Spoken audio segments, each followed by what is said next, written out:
Hey everyone, welcome to Coffee with Joe for September 17th, 2009, Thursday.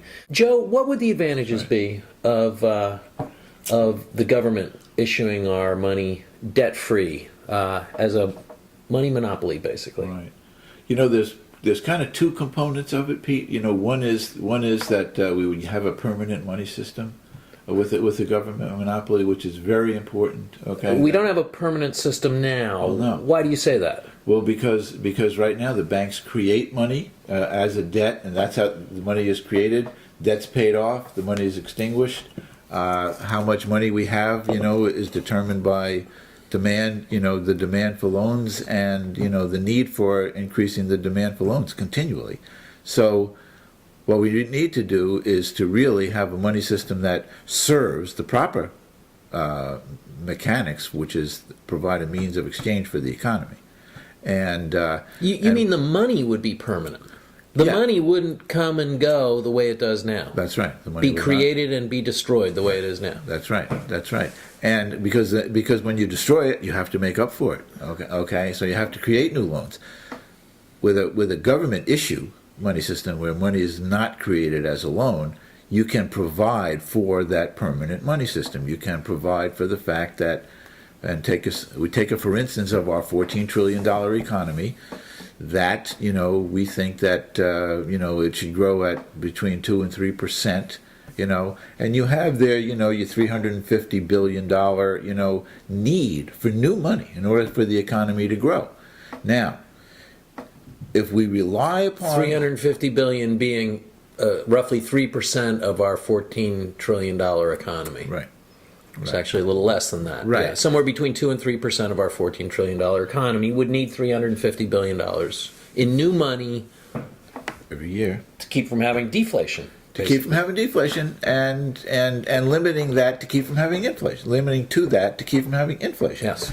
So maintaining price stability, we need new money, and the advantage of having the government provide that new money is that we have a means and a method to place it into existence, to create it into existence directly by the government without creating any debts in order to do that. And it's not that there wouldn't be debts created. There would be debts created by people wanting to borrow money from the banks and the banks having the money, but the government monopoly and how that's done through a federal monetary authority, and however that is done, takes care of the problem of having to create debt in order to create money. And that's really a key. If money is going to be the means of exchange, to provide the means of exchange in the economy, then we should limit any aspect of its commodity-like qualities, okay? And that is to say, we're going to use that to create wealth, and we're going to use it to create debt and to create wealth. No, we're going to actually use money to provide a means of exchange within the economy. Debts will be created by people's needs for taking out loans. And, certainly a large amount of money will be turned into debts every year.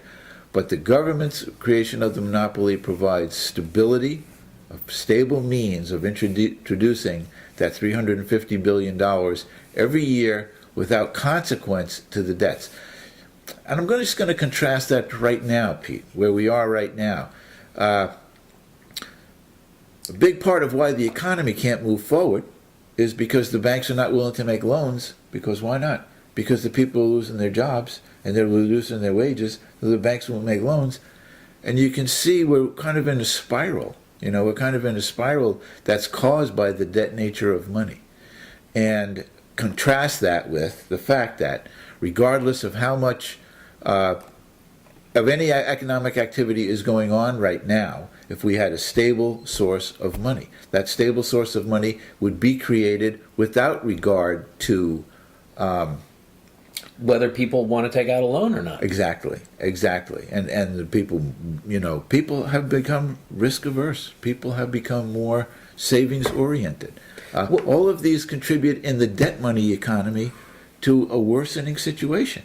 And in a debt-free money economy, I don't want to say they're without consequence, Okay, but there are much more stabilizing. There's a much more stabilizing consequence with government issuing the debt in the issuing the money in the proper quantity. Well, the savings rate has gone up phenomenally in the United States in the last year. People have been paying down debt and they haven't been taking out new loans. And so I guess consequently, my understanding is that part of the money supply is contracting. You know, Pete, that's what the economists call the pro-cyclical nature of debt money. Okay, it's what the economist Vladimir Nuri calls the fractional reserve as economic parasitism, meaning that there is with fractional reserve debt money, there is a continual taking away from economic growth by the nature of the fact that we have to continue to create more debt in order to make those payments. And if we want to get away from the parasitic nature of debt money, we have to replace it with what? Basically, the sustainable nature of debt-free money. It needs to be a system that is owned and controlled by the people. And the people acting through their government, which, Pete, I use the term the money system common. Okay? It's our money system. We need to have those resources work on behalf of all of us. The resources of the money system, the money that's created, work on behalf of all of us, not the few who get to control how much money is created, what it's used for, where does it go. We have provisions in the Federal Reserve Act for basically abolishing the Federal Reserve, And so we have the provisions in the Act. Who's working on the solution of how we're going to do it, how we're going to get out of it?